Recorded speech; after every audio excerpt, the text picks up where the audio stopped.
The stars looked cold and distant through the observation window.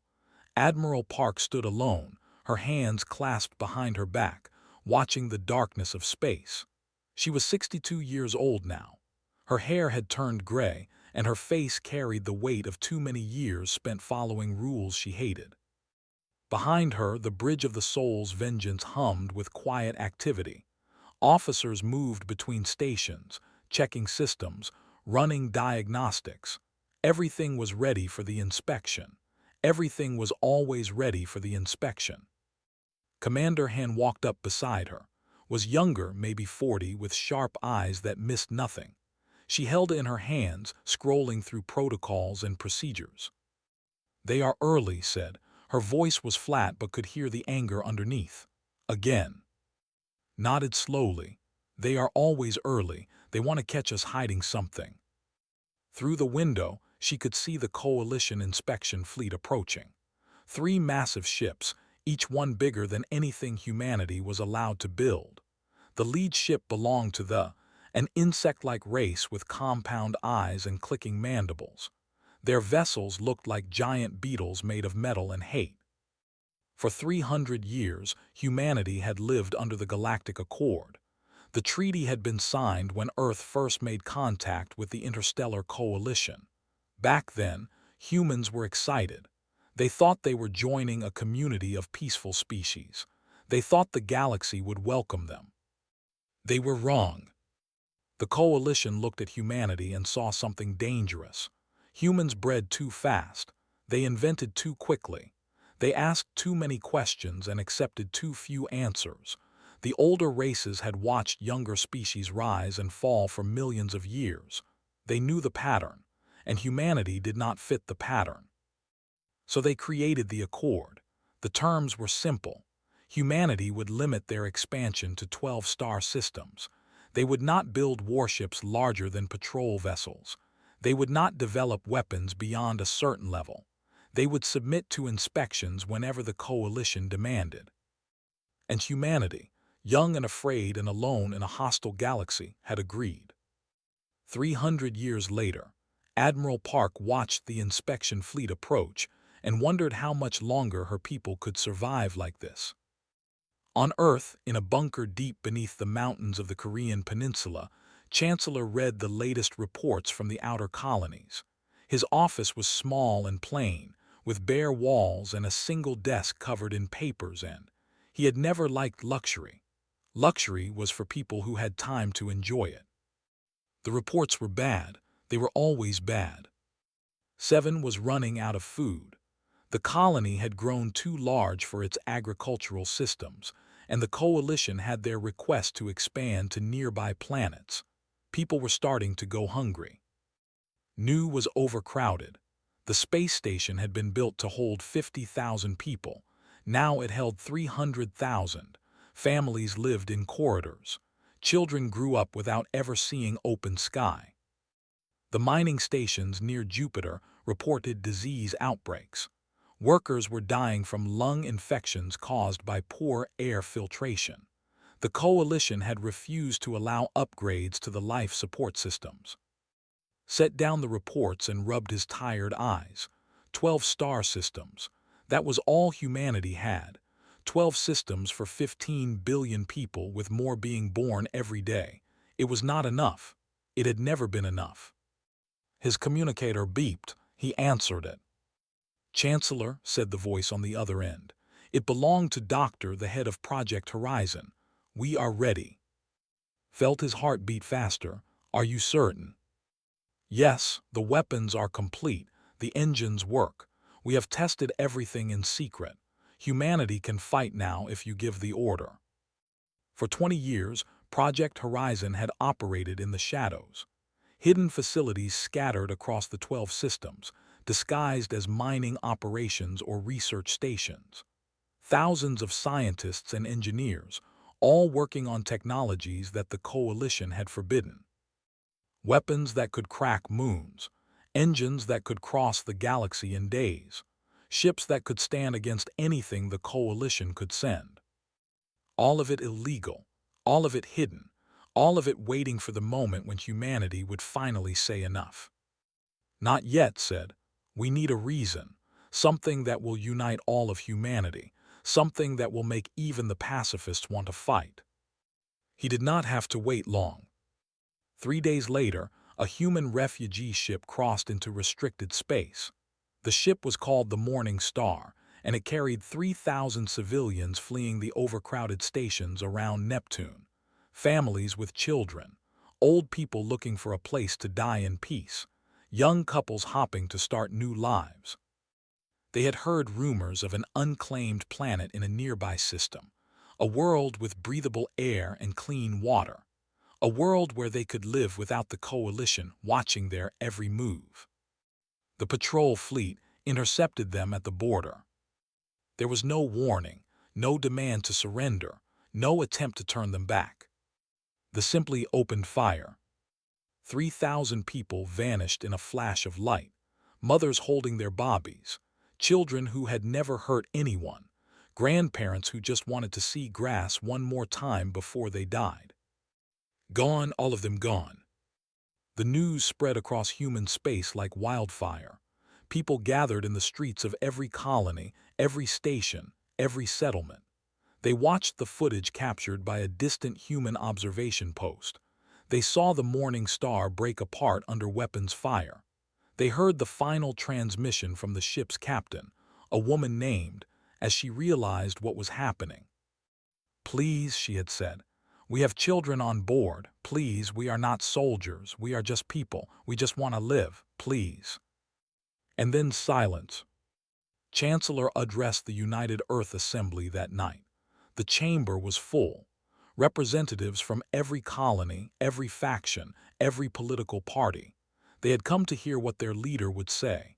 They had come to see if humanity would finally stand up. Walked to the podium. He looked out at the assembled representatives. His face was calm, but his eyes burned with a cold fire. 300 years ago, he began, we signed the Galactic Accord.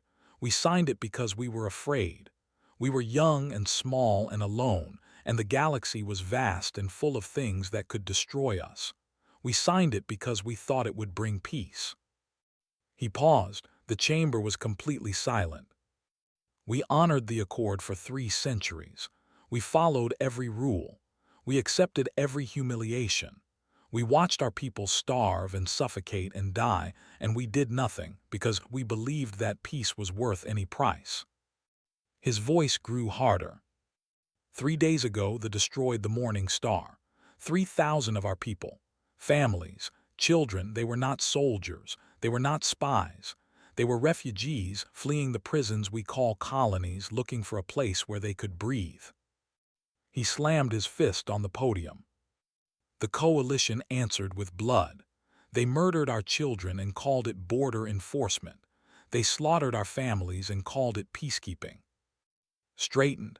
When he spoke again, his voice was calm and cold. We signed the accord in fear. We honored it in hope. They answered with blood.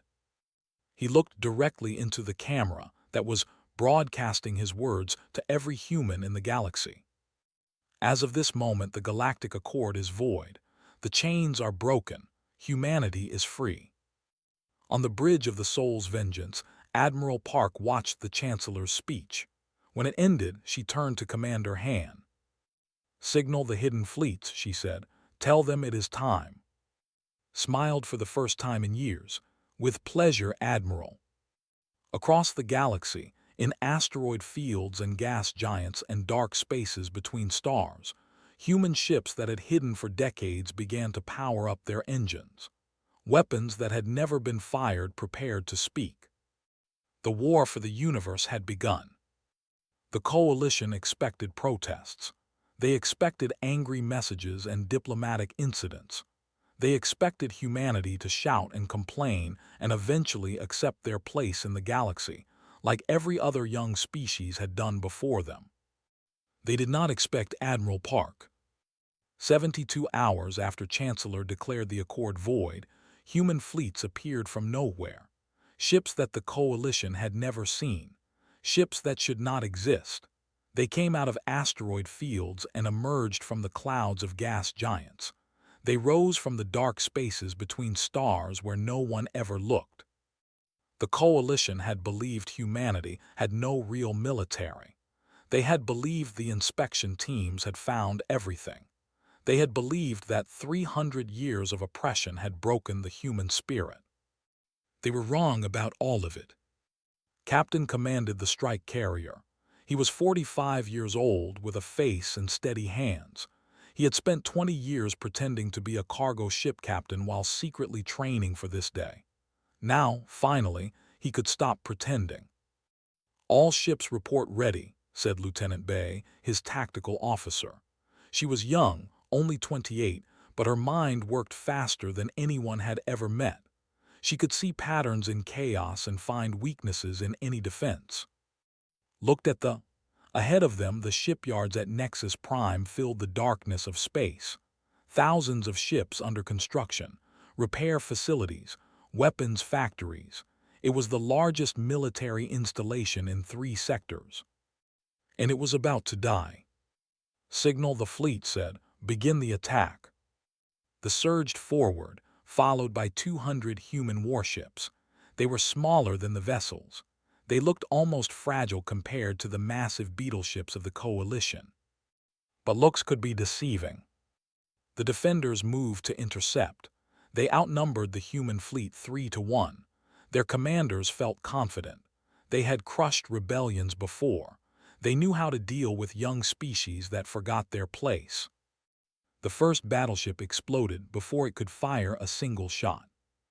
Human weapons, developed in secret for 20 years, tore through coalition shields like they were made of paper. Energy beams that burned hotter than stars. Missiles that could track their targets through any jamming. That fired projectiles fast enough to punch through any armor. They tried to adapt. They changed their formations. They adjusted their shield frequencies. They called for reinforcements. Nothing worked. Lieutenant Bay coordinated the attack with perfect precision. She moved ships like pieces on a game board, always striking where the enemy was weakest. When they tried to concentrate their forces, she split the human fleet and attacked from multiple directions. When they spread out to cover more ground, she brought the fleet together and punched through their line. In 6 hours, the largest military installation in 3 sectors was burning debris. Captain stood on his bridge and watched the shipyards die. He thought about the morning star. He thought about 3,000 people who had just wanted to find a new home. "This is for them," he said quietly. "This is for all of them." On the diplomatic front, Ambassador Lee delivered humanity's message to the Coalition Council. She was a small woman, barely 5 feet tall, with gray hair and kind eyes. She looked like someone's grandmother. The coalition representatives expected her to beg for mercy or offer a surrender.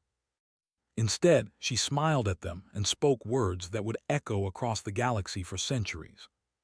"You caged us because you feared what we might build. You starved our children because you feared how fast we multiply. You killed our families because you feared where we might go." She paused, letting her words sink in. "You were right to fear us, but you should have killed us when you had the chance." She turned and walked out of the chamber. Behind her, the coalition representatives sat in stunned silence. The war spread like wildfire across the galaxy. Human fleets appeared everywhere, striking targets the coalition thought were safe. Supply depots, communication stations, mining operations. Nothing was beyond their reach. General Shin oversaw the ground campaigns. He was a big man, thick with muscle and covered in scars from a lifetime of fighting. He had been a soldier since he was 18, serving in the colonial defense forces. For 40 years, he had watched the coalition treat his people like animals. Now he was going to make them pay. His forces landed on 7, the colony that had been starving under coalition rule. What they found there made even hardened soldiers weep with rage. The human colonists had been forced to work in underground mines, extracting valuable minerals for coalition corporations. They worked 16-hour shifts in dangerous conditions. When they got sick or injured, They were replaced rather than treated. Their children worked alongside them as soon as they were old enough to hold a tool. Meanwhile, coalition species lived in orbital luxury stations above the planet. They had fresh food, clean air, and every comfort. They looked down at the humans digging in the dirt and felt nothing but contempt. General Shin gathered the colonists together after his forces secured the planet. He looked at their thin bodies and hollow eyes. He saw the scars on their hands and the dust in their lungs. "You are free now," he told them. "The coalition will never hurt you again." On Nu, his forces discovered something even worse. Mass graves hidden beneath the station's recycling facilities. Thousands of bodies, men, women, and children who had spoken against the Accord or tried to organize resistance. The coalition had been quietly killing dissidents for generations. Whenever someone became too troublesome, they simply disappeared. Their families were told they had been transferred to other colonies. No one ever asked questions, because asking questions could make you disappear too. General Shin transmitted images of the graves to every human settlement in the galaxy. He did not need to add any commentary. The pictures spoke for themselves. The rage that followed was not strategic. It was personal. Every human who saw those images felt something break inside them, something that had been holding back their anger for 300 years. Sergeant O and her squad became legends on the front lines. She was 32 years old, born on an orbital station around Jupiter. She had grown up breathing recycled air and dreaming of open skies. When the war started, she was one of the first to volunteer. Her squad called themselves the Ghost Wolves. They specialized in impossible missions behind enemy lines, rescue operations, assassination of coalition commanders, sabotage of critical infrastructure. Where coalition forces expected frightened colonists, they found warriors who had been waiting their whole lives for this moment. The Ghost Wolves struck without warning and vanished before anyone could respond. They became a symbol of human defiance, proof that the coalition could be hurt. Though a crystalline race that communicated through vibrations tried to negotiate peace, they sent diplomats to Earth with offers of compromise, limited expansion rights, better treatment of colonists, a revised accord that would give humanity more freedom. Chancellor listened to their offers. Then he sent them home with a simple message. There will be no new accord. There will be no compromise. There will be only victory or death. The Delph, an aquatic race that lived in vast underwater cities, mobilized their deep space hunters. Their ships were fast and deadly, crewed by beings who could survive pressures that would crush human vessels. They had been the coalition's enforcers for centuries, hunting down anyone who challenged the established order. Now they hunted humanity. The first battles between human and Delph fleets were costly. The Delph knew how to fight. They had done it for thousands of years. Human ships were destroyed. Human soldiers died. But humanity did not stop. They could not stop. They had seen the mass graves of Nu. They had heard Captain begging for the lives of children on the Morning Star. They knew what waited for them if they lost. 6 months into the war, the coalition finally understood their mistake. They had thought humanity was like other young species. They had thought humans could be contained, controlled, broken. They had been catastrophically wrong. Admiral Park stood on the bridge of the Soul's Vengeance, reviewing battle reports from across the galaxy. Human forces were advancing on every front. Coalition defenses were crumbling. The old order was dying. Commander Han approached with a message from Earth. "The Chancellor wants to know how long until we reach the coalition," she said. Smiled, it was not a kind smile. "Tell him soon," she said, "very soon." The fire was spreading, and nothing in the galaxy could put it out. 6 months into the war, the coalition understood they had made a terrible mistake. This was not a rebellion they could crush. This was not a young species they could frighten into submission. This was something they had never faced before. Humanity did not fight like other races. They did not seek territory or resources or political advantage. They did not want to negotiate better terms or win a seat at the coalition table. They wanted to burn everything down. Admiral Park orchestrated the impossible. Her staff called it Operation Shattered Sky. 17 simultaneous strikes on coalition strongholds across the galaxy. No one had ever attempted anything like it. The coordination alone should have been impossible. The logistics should have failed. But Admiral had spent 30 years preparing for this moment.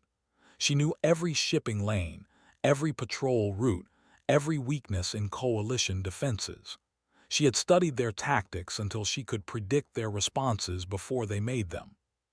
Her flag captain commander managed the fleet coordination from the command center of the Soul's Vengeance. Was a quiet woman who rarely spoke, but her mind could track hundreds of ship movements at once. She saw the battlefield like a living thing, constantly shifting and changing. Chief Engineer Moon kept the ships running on salvaged parts and human ingenuity. The coalition had never allowed humanity to build proper shipyards, so human engineers had learned to make do with whatever they could find. Could rebuild a damaged engine using parts from 3 different civilizations. She could make weapons work that their original designers would not recognize. The fell first, not conquered but liberated.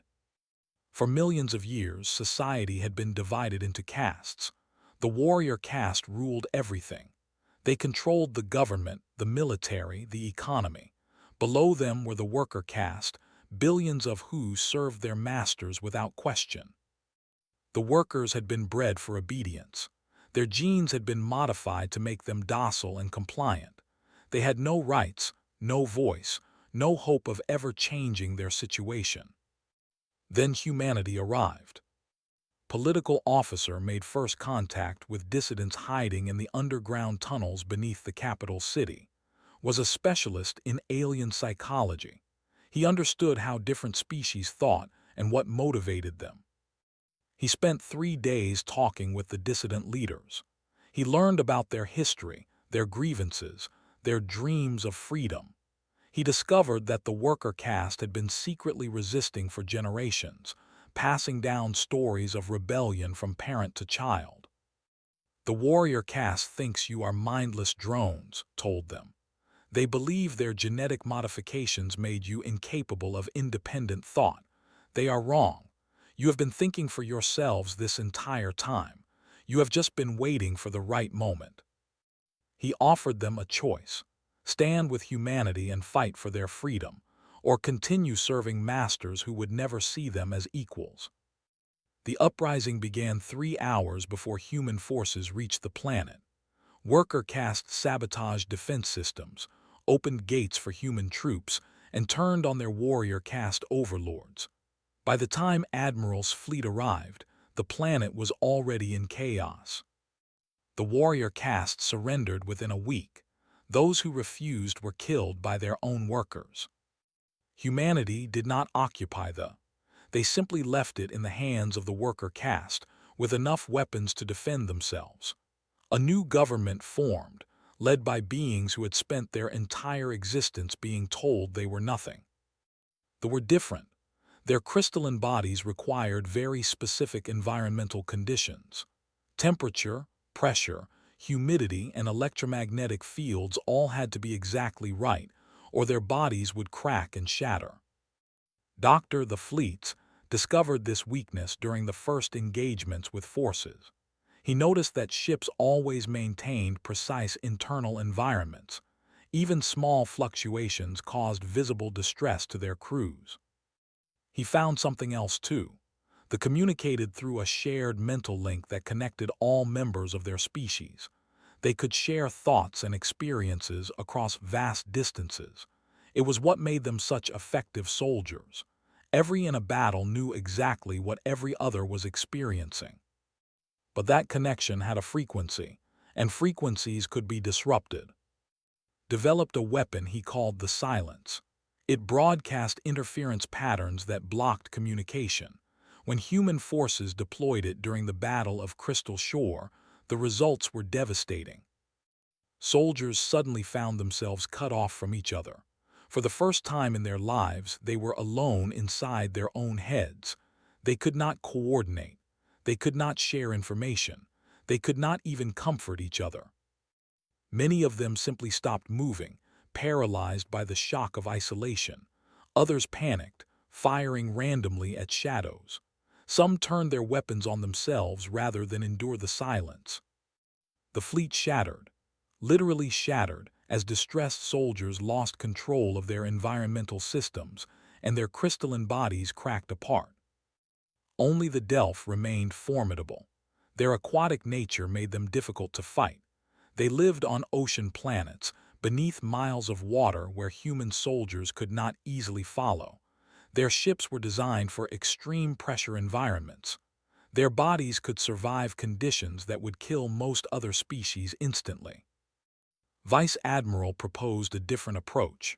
She was an older woman, nearly 70, with white hair and a reputation for unconventional thinking.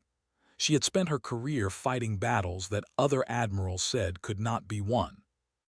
"We cannot invade their worlds," she told Admiral. "The ocean is their territory, and they know it better than we ever will. But we do not need to invade. We just need to isolate." Her blockade strategy turned Delph space into a prison. Human ships surrounded every Delph system, preventing any vessels from entering or leaving. Supply convoys were intercepted. Communication relays were destroyed. The Delph found themselves cut off from the rest of the galaxy. Their fleet was still powerful, but it was trapped. They had to stay close to there to protect them. They could not project power beyond their own borders. They could not help their coalition allies. The Delph admirals raged against the blockade. They launched attacks against human positions, trying to break through. But every time they concentrated their forces for an assault, Vice Admiral simply moved her ships, refusing to give them a target. "Let them guard their oceans," she said. "Eventually they will realize that they are guarding a cage." Back on Earth, Chancellor faced difficult decisions. The war was being won, but at a terrible cost. Human casualties numbered in the millions. Entire colonies had been destroyed in coalition counterattacks. The economy was straining under the pressure of total war. Minister of Defense pushed for complete annihilation. He wanted to destroy the coalition, kill their leaders, and eliminate any possibility of future revenge. He argued that mercy would only invite another war in 100 years. Foreign Minister Nam disagreed.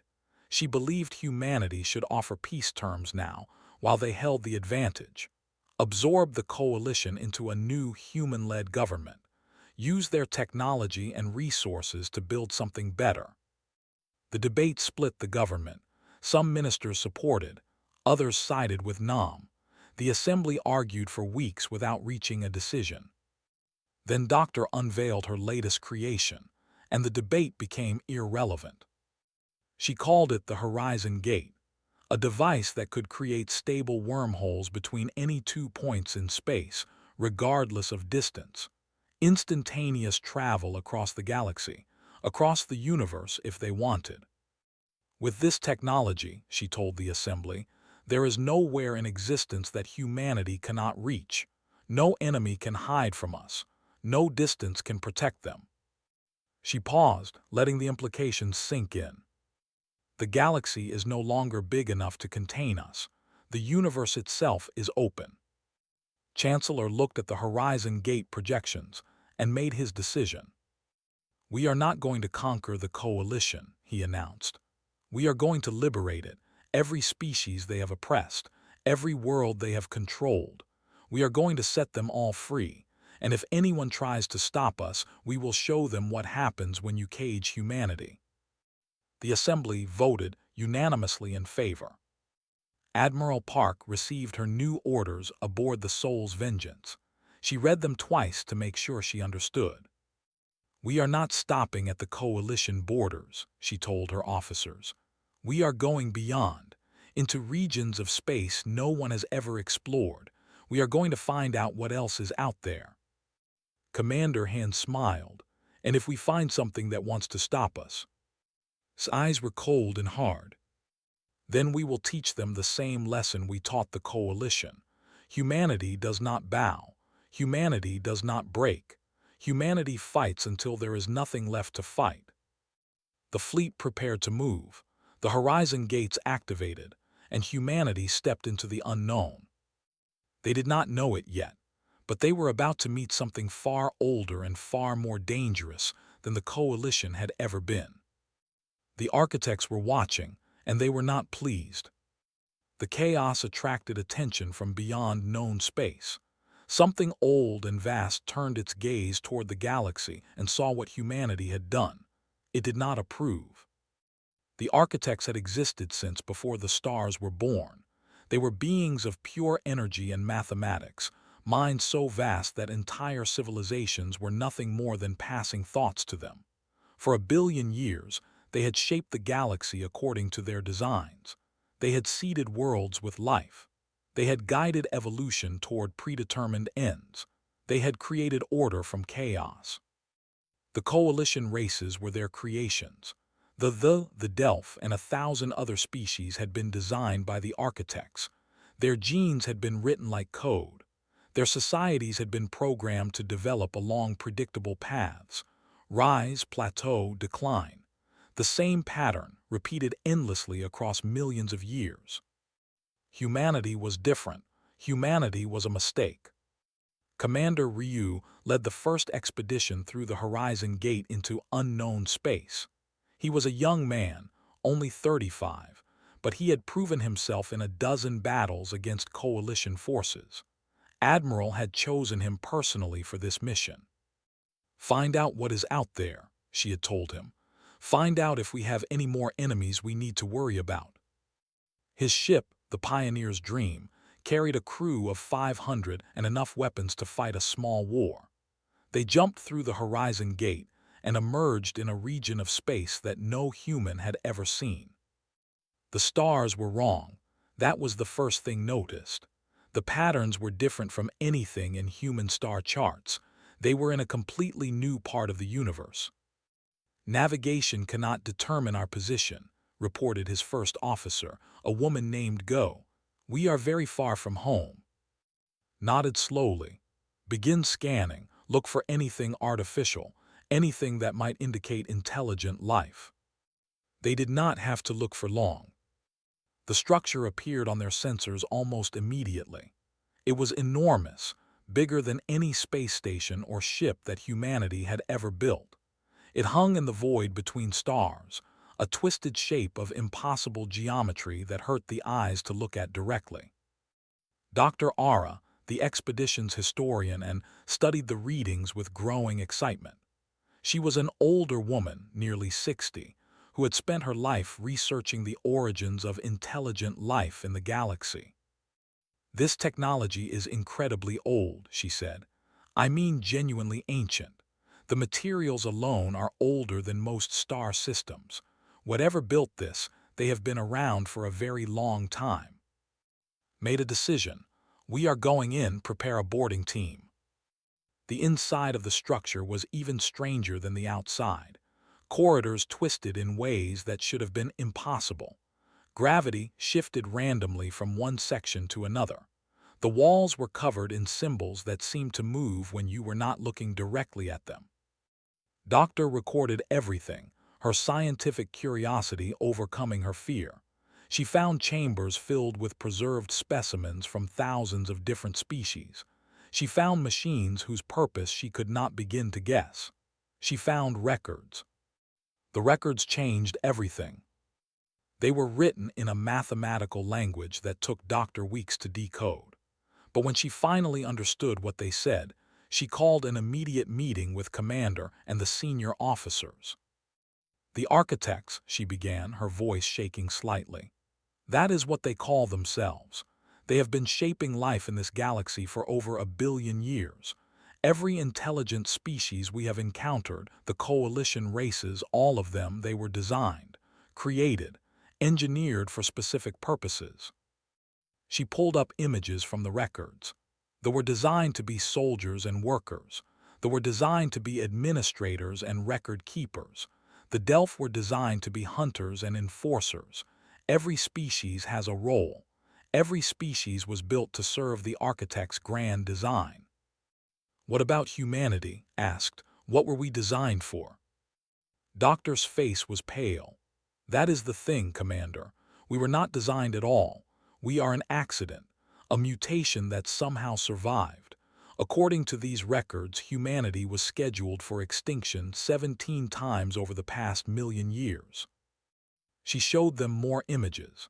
Asteroid impacts that should have destroyed Earth but mysteriously changed course.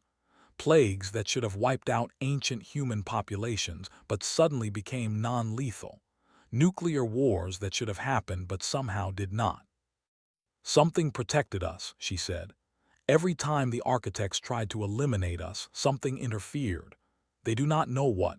Their records show confusion, frustration. They could not understand why this one species kept surviving. Sat in silence for a long moment. So the coalition was never really our enemy.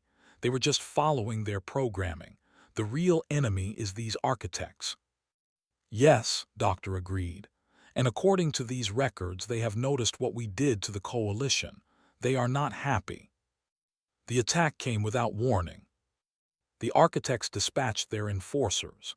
These were not living beings but machines of impossible scale. Each one was larger than a moon, powered by energies that human science could not explain. They had been designed to prune unruly species, to eliminate anything that threatened the architect's grand design. Admiral Park faced them at what would become known as the Battle of the Void. She commanded the largest human fleet ever assembled, over 3,000 ships drawn from every corner of human space. It was magnificent. It was hopelessly outmatched. The first enforcer appeared from nowhere, materializing directly in the center of the human formation. It began firing before anyone could react. Energy weapons that erased matter from existence. Gravity beams that crushed ships like paper. Drones that swarmed over human vessels and tore them apart piece by piece. 600 ships died in the first hour. Admiral watched good officers, people she had known for decades, vanish in flashes of destructive light. The soul's vengeance shook under repeated impacts. We cannot fight these things directly, Commander Hand shouted over the noise of alarms. They are too powerful. I know, replied. Her mind was racing, looking for any weakness, any opportunity. Signal all ships, fall back to defensive positions. We need time to think. Captain, commanding the on the far side of the battle, saw something that everyone else had missed. He had been fighting coalition forces for months. He knew how they moved, how they thought, how they responded to threats. The enforcers moved the same way. Lieutenant Bay, he called to his tactical officer, look at their attack patterns, tell me what you see. Studied the data for several seconds, her eyes widened. They are completely predictable. Every response follows a logical pattern. When we move left, they counter to the right.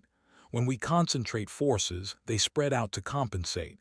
It is like fighting a machine. It is fighting a machine, realized.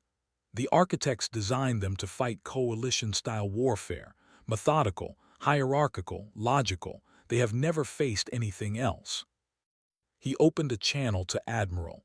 Admiral, the enforcers cannot handle chaos. They were built to fight enemies that behave rationally. If we stop being rational, they will not know how to respond.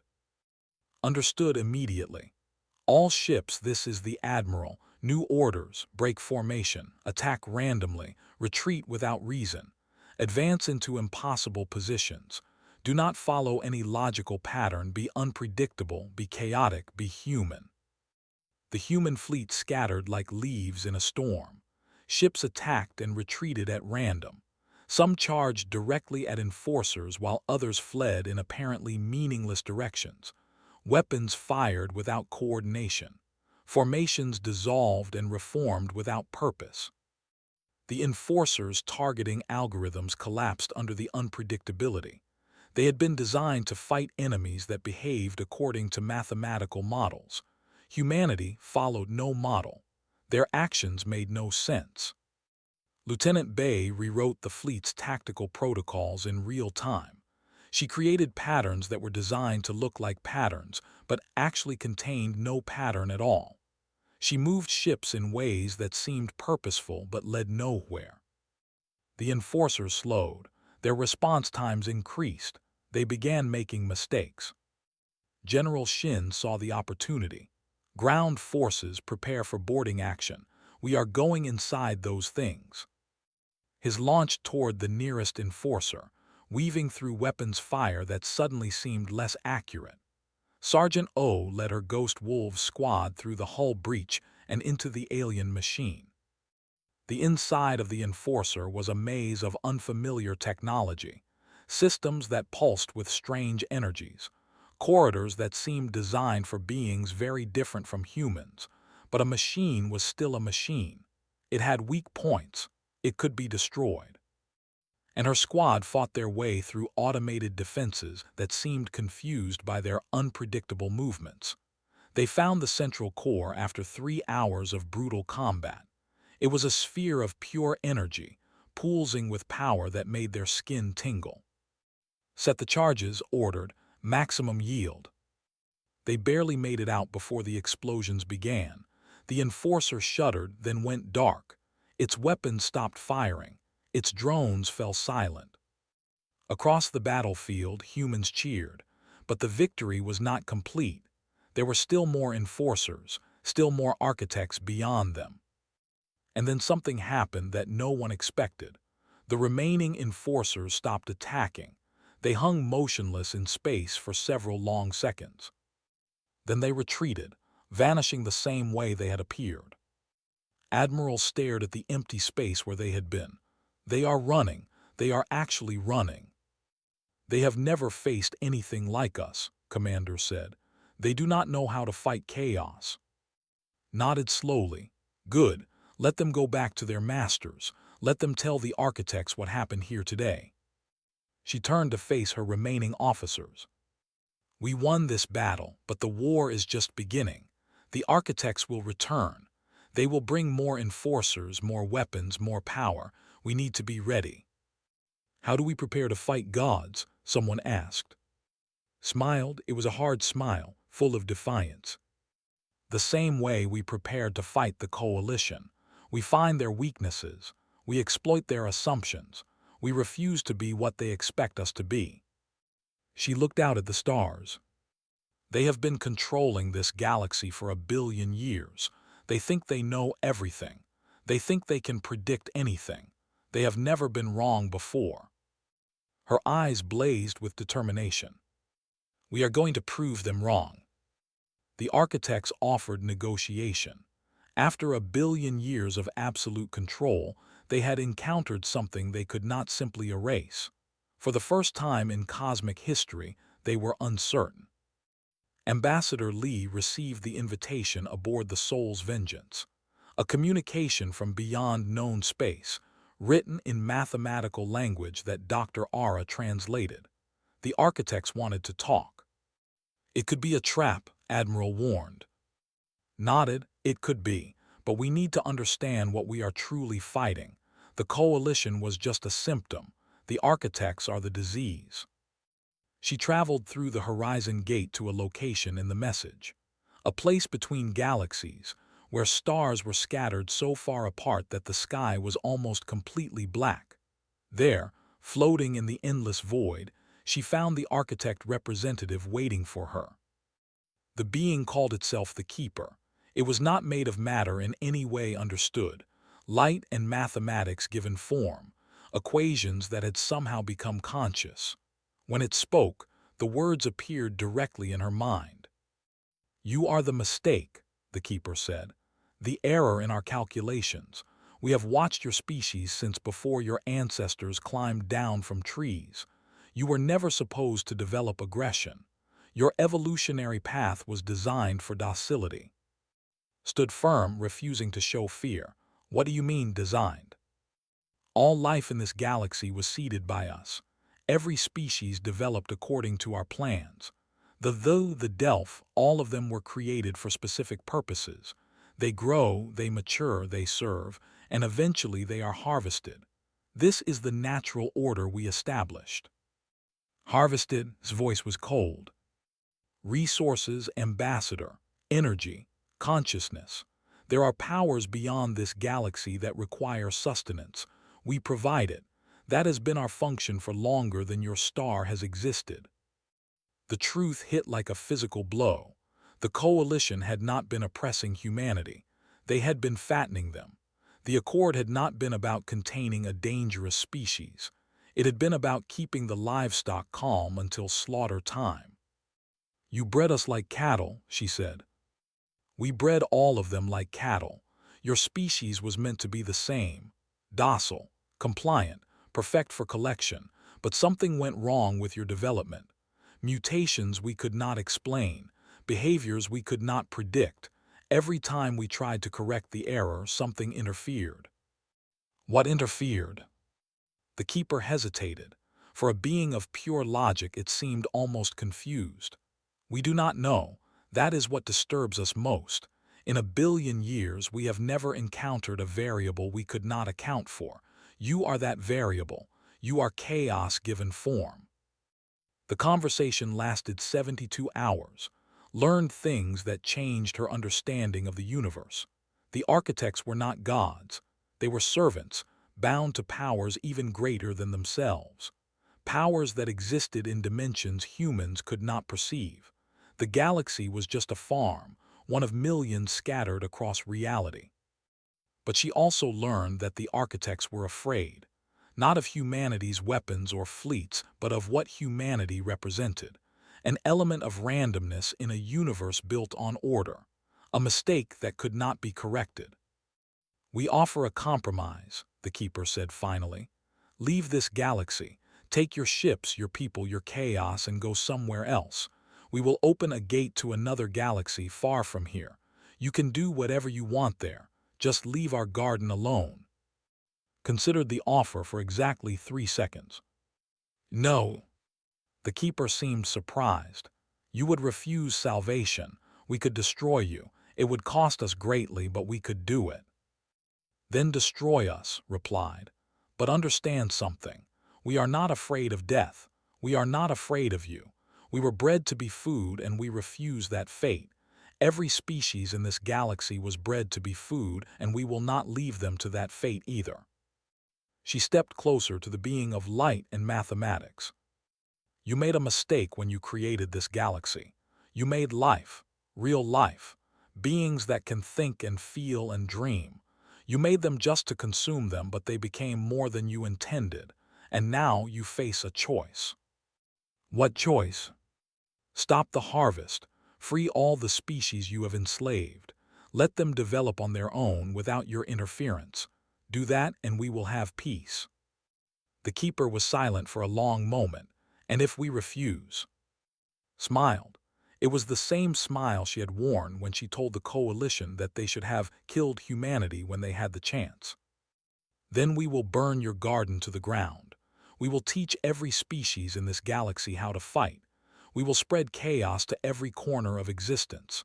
And when we are done, there will be nothing left for you or your masters to harvest, ever again. She turned and walked back toward her ship. You have 1 year to decide. The meeting of human commanders took place on Earth, in the same bunker where Chancellor had once read reports about starving colonies. Now the walls were covered with star maps showing territories no human had ever seen before. Admiral Park presented the situation. The architects have not responded to Ambassador Lee's ultimatum. We must assume they intend to fight. Then we fight, said Captain. We beat their enforcers once. We can do it again. The enforcers were just the beginning, Doctor interrupted. She had been studying the technology recovered from the Battle of the Void. The architects have weapons we cannot even comprehend. If they commit their full power against us, we will not survive. General Shin shook his head. So what do? Run?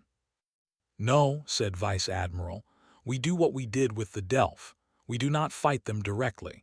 We make the fight too expensive for them to win. Doctor agreed. The architects need this galaxy intact. They need the species here alive and productive. If we threaten to destroy everything, they lose their investment. You are talking about holding the entire galaxy hostage, said Chancellor. Yes, replied. That is exactly what we are talking about. The plan took shape over the following months. Human engineers installed horizon gates throughout the galaxy, connecting every inhabited world. Doctor developed weapons that could trigger chain reactions in stars.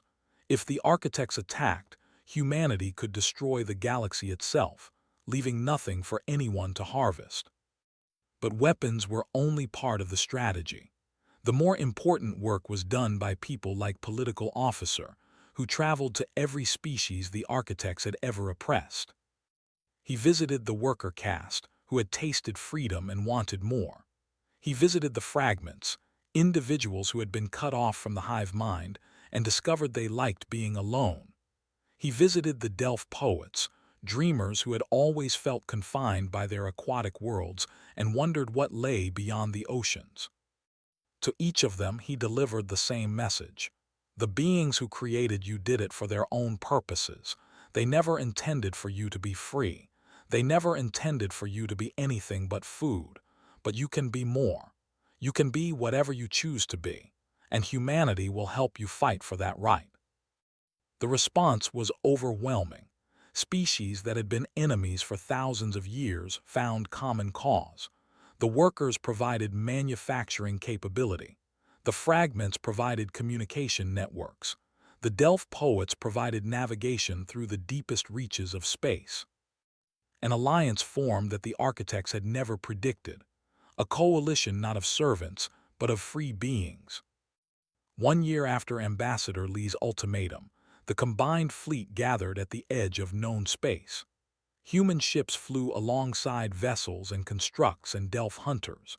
Millions of individuals from thousands of species, all united by a single purpose. Admiral Park addressed them all. We were bred as food, caged as threats, hunted as mistakes. The architects designed a universe where everything has a purpose, a place, a limit, everything except us. She looked out at the assembled fleet, at the impossible alliance humanity had built. We are the chaos they cannot control. We are the fire they cannot extinguish. We are the future they never planned for. The horizon gates activated. The fleet prepared to jump. Today, we do not fight for territory or resources. We do not fight for revenge. We fight for every being in this galaxy who was created as property and dared to dream of something more. Vice Admiral took her position at the head of the combined fleet. Doctor stood ready with countermeasures for any architect weapon.